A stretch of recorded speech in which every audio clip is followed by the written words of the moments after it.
Salut les amis, bienvenue encore une fois sur notre chaîne. C'est Dr. Antoine Nyongue, votre coach en entrepreneuriat, recherche et conseil. Dans cette vidéo,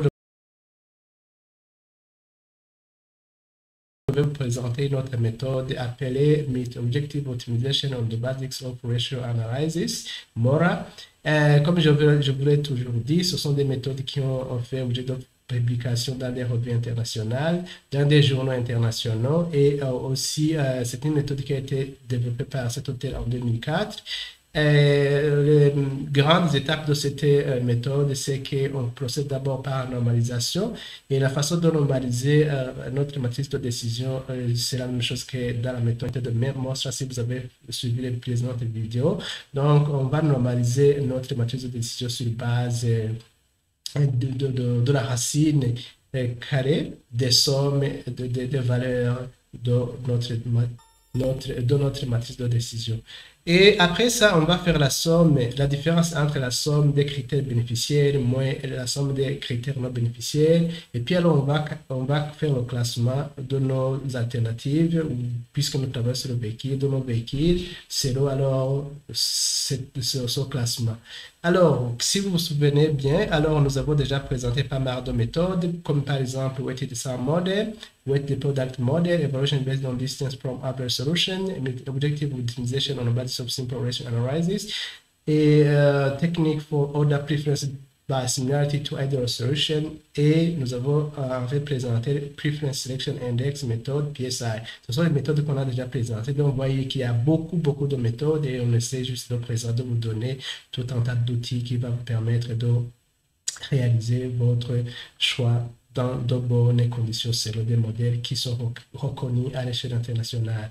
Alors voilà les amis, on va procéder à toutes ces étapes en vous montrant étape par étape comment on utilise cette méthode MORA. Alors nous partons, nous travaillons toujours sur la même matrice de décision et cela nous permet de pouvoir comparer les méthodes, de voir s'il y aurait une différence significative en termes de résultats de ces méthodes. Ok les amis, nous commençons maintenant avec le processus de normalisation où nous allons mettre au carré ces valeurs, ça, et puis nous allons faire la somme des carrés et puis nous allons faire la racine carrée pour trouver l'outil qui nous permettra de faire la normalisation. Pour le moment, je vais élever toutes ces valeurs de la matrice de décision au carré. Et puis, alors, comme nous travaillons en Excel, je vais juste vous montrer comment faire. Il faut bien suivre. Pardon. Ici, je prends alors la valeur, je vais l'élever au carré. Donc, c'est comme ça, j'ai fait égal et puis j'élève la valeur au carré. Alors, comme c'est la même chose, ici, je vais juste faire la copie. Matrice, donc, je viens pardon, de mettre les valeurs au carré, toutes les valeurs au carré. La chose qui va suivre, c'est de calculer la somme. Comme je travaille dans Excel, pour calculer la somme, j'utilise la fonction somme qui se trouve déjà dans la machine.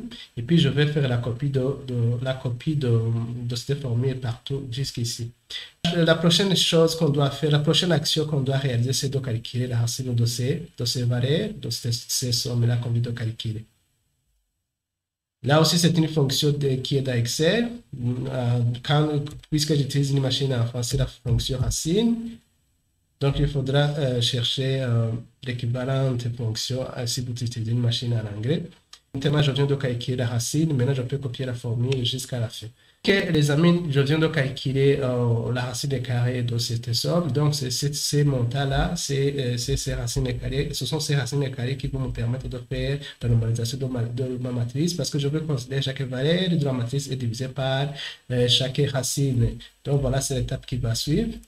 Prendre la valeur de notre matrice de décision. Alors, je vais la diviser par cette racine que j'ai calculée ici. Je dois fixer cette valeur parce que la valeur ne doit pas normalement bouger de cette colonne. Donc, comme ça. Dans cette ligne plutôt, elle peut bouger en colonne, mais pas bouger en ligne. Maintenant, je peux copier la formule vers le bas. Je peux copier la formule vers le bas, comme ça. Maintenant, nous avons notre matrice de décision normalisée. Alors, l'étape qui va suivre, c'est de multiplier ces valeurs avec chaque poids correspondant. Ça veut dire, donc, on calcule la matrice normalisée. Donc, voilà. Je fais comme ça.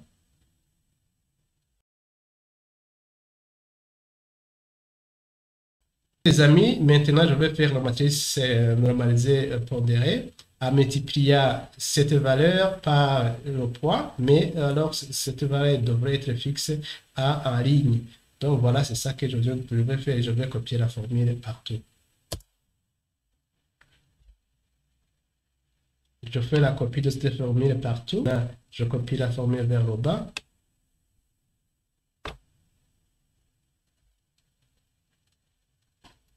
OK. L'étape qui va suivre, c'est de faire la différence entre la somme de ces critères bénéficiaires pour chacun véhicule, justement, moins la somme des critères non bénéficiaires de chaque véhicule. Parce que les critères non bénéficiaires ici, ce sont les trois, ça, donc vous voyez, et ça, et la somme les critères bénéficiaires, ce sont ces critères. Donc la fonction, je fais la fonction égale, je fais somme,